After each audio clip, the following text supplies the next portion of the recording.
दोस्तों welcome to international politics. दोस्तों आज का जो न्यूज़ है वो एक मैं बोल सकता हूँ कि बोलने में भी शर्म आता है, इतना घटिया सा हरकत है चाइना की तरह जो हमको पता चला है। तो दोस्तों क्या है अभी चाइना के, अब तो जैसे हेडलाइन में आप देख सकते हैं कि उइगर मुस्लिम से चाइना क्या कर रहा है। वो सबको तो पता थी कि वो उनको डिटेंशन कैंप में डाला रखा है, जहाँ पे कम से कम 15 लाख के उइगर मुस्लिम ऑलरेडी है।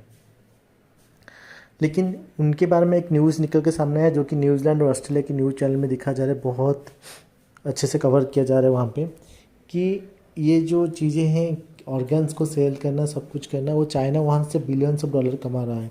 तो एक सिस्टमेटिक जेनोसाइड कर रहा है। तो उसके बारे में हम लोग आज बात करेंगे। पहले तो चीज़ ये कि जो चाइना में एक लॉ था जो 1984 से चले आए थे, जहाँ पे जो भी प्रिजनर थे अगर उसको उनको मौत की सज़ा दिया जाता है तो उनका, या फिर मर जाते हैं कहीं पे भी जेल पे, तो उनको उनका जो ऑर्गन्स है उनको बेच दिया जाता था, या फिर हॉस्पिटल में उनको ट्रांसप्लांट के तौर पे यूज़ किया जाता था दूसरे जो पेशेंट थे उनके साथ, ऐसी उनके साथ। तो उसी से चाइना बहुत सारा पैसा कमा रहा था। लेकिन ये जो लॉ था उसमें इतना कुछ ज़्यादा मेंशन किया नहीं गया था। तो इसलिए क्या हुआ ना, बहुत सारे ऐसे ग्रुप्स थे जिसके लिए ये लोग एक हेवन की तरह काम कर रहा था पैसा इनकम करने का। तो जानबूझ के वो क्या कर रहे थे, बिजनेस को मार रहे थे और मारने के बाद उनका जो ऑर्गन है बेच के बहुत सारा पैसा कमा रहे थे। ये तो नॉर्मल सी बात थी जिसके लिए यूएन में भी बहुत सारे सवाल खड़ा हुआ था, जहाँ पे ये चीज़ डिस्कस भी किया गया था।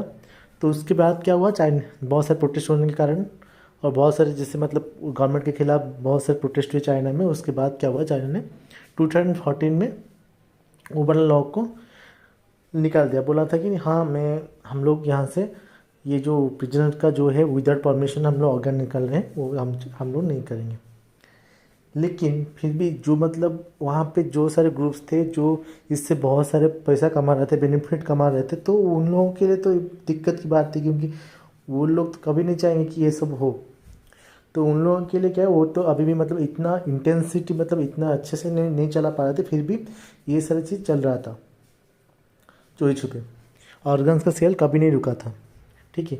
लेकिन अभी जो न्यूज़ सामने निकल के आ रहे हैं, एक तो पहले तो ये है कि जो उइगर मुस्लिम है वो डिटेंशन कैंप में है, उनके साथ बहुत सारे जुल्म हो रहा है उनके साथ, जैसे उनका कुछ ह्यूमन राइट्स ही नहीं है। तो उनके साथ बहुत सारे, उनको अपना रिलीजियस प्रैक्टिस करने नहीं दिया जा रहा है। तो फिर जो रिलीजियस प्रैक्टिस कर रहे हैं या फिर जो नहीं कर रहे, तो उनको पकड़ के जो भी चाइनीज़ के लॉ अकॉर्डिंग जो भी है उनको पकड़ के क्या कर रहे हैं अभी ना, पहले तो जेनोसाइड कर रहे थे, अभी जेनोसाइड चल रहा है।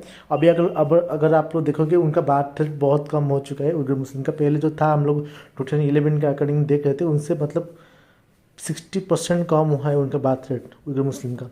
तो आप इस बात का अंदाज़ा लगा सकते हैं, अगर ऐसा चलता रहा तो मैं एक्सपेक्ट कर रहा हूँ कि कम से कम 2030 तक उइगर मुस्लिम सिर्फ उनका आज की आबादी का सिर्फ 5% या 6% रह जाएगा। लेकिन ये जो चीज़ें घिनौना चीज़ ये हो रहा है कि उनका जो ना ज़बरदस्ती पकड़ के उनका जो ऑर्गन्स है, आँखें, लिवर्स, वो सब निकाल के बेचा जा रहा है चाइनीज़ गवर्नमेंट के थ्रू। ये जो है बहुत ही घटिया चीज़ है जो एक इंसान कर सकता है दूसरे इंसान के साथ विदाउट एनी परमिशन। आप उसको ऑर्गन को लेके, उसके ऑर्गन को लेके बेच रहे हो मार्केट में और पैसा कमा रहे हो। अपने पैसा कमाने के लिए तुम किसी इंसान का ऑर्गन्स बेच रहे हो। हाँ, ये बात समझ में आता है कि तुम वो मरने जा रहा है या फिर उसका वो खुद अपने आप खुद से डोनेट कर रहा है, तो बात अलग से हम बोल सकते हैं, वो अलग बात है। लेकिन आप किसी को डिटेंशन कैंप में डाल रहे हो, फोर्सफुली उससे अपने रिलीजियस प्रैक्टिस करने नहीं दे रहे हो फोर्सफुली, और फोर्सफुली आप उसको उसका ऑर्गन लेके बेच रहे हो। तो ये जो चीज़ें हैं, हम लोग 2000 जो सेकेंड वार चल रहा था ना 1939 1945 के अंदर, तो वहाँ पे हम लोग ये सारी चीज़ें एक्सपेक्ट कर सकते थे। वहाँ पे सब चल रहा था, हम लोग को हिस्ट्री हमने पढ़ा है वो सारी। लेकिन 2020 में आज भी ये सारी चीज़ हो रहा है, वो चाइना के अंदर ही हो रहा है, जो कि पूरे वर्ल्ड को बहुत सारे कंट्रीज़ वो ऑलरेडी बोल चुके हैं।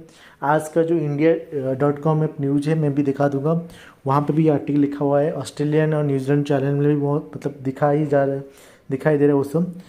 तो अभी यूएन में भी बहुत बार उसके बारे में डिस्कस किया जा चुका है, लेकिन फिर भी ये चीज़ रुकने का नाम ही नहीं ले रहा है।